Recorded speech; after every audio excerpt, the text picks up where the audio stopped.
दिन धरी बांकीवासी मुख्य समस्या पलटि बांकीरू कटकू संजोग करथिबा रास्ता जहाँकि बांकीवासी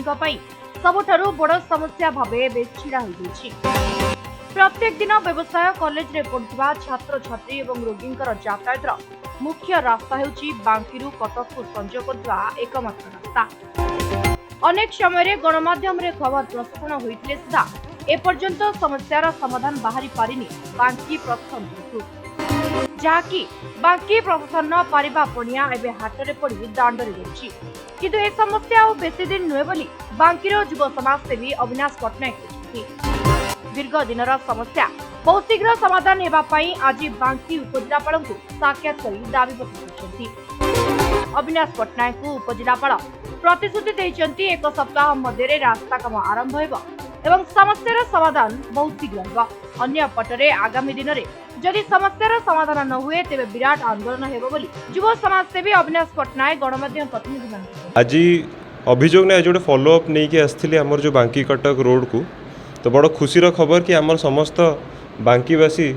एवं जो समस्त आवाज उठे रोड पे खुशीर खबर। आज जिते मु मान्यवर उपजिलापाल सहित कथा हेली सी कहले कि 7 दिन भितर कामटी रोड रो बहुत शीघ्र स्टार्ट होची एवं कंप्लीट हो तो यहाँ आप समस्त को गोटे बहुत धन्यवाद जनइबी समस्त बांकीवासी को जो भाई माने सोशल मीडिया रो साहाय्य नहीं कि ए जिनसटा को सरकार को फोकस रे आणले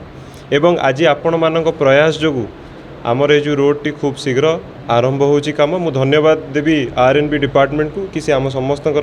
कथाटी शुणले आ शीघ्र ये रोड रो निर्माण टी आरंभ हो। शुणु टेंडर हो जाइए कम आज पर्यंत होना जदि यही कथा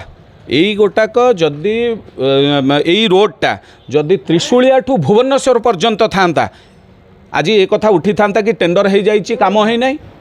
एठी जो माने नेतृत्व नौछंती तांकर आंतरिकतार अभाव अच्छी एवं बसिकी खाली मंत्री पाखे बसी आमे आज कथा हेलु न्यूज आसिला ये न्यूज सर्वस्व होइछि न्यूज सर्वस्व है जो चर्चा रही यहाँ न्यूज होती किंतु 2 मास है 3 मास है नुहे ये दीर्घ दिन 6 मास तलर समस्या जदि आंतरिकता था सी सरकारी दल हूँ एवं विरोधी दलर जो मैंने अच्छा विधायक ये अच्छा अन्य गोटे दलर हे तो कौन है आपण मैंने जानते सी भी जदि जाकि दाबी उपस्थापन करते बसिक कही था जो आम निर्वाचन समय कहते आम बसिक कम करके देखू। आज उपजिलापाल पाखक आसबार मुख्य कारण हूँ आमर बांकी आउ कटक रास्ता जहाँ को आपण समस्ते देखुं बांकीवासी समस्त देखुं जोटा कि मरणजंत पलटि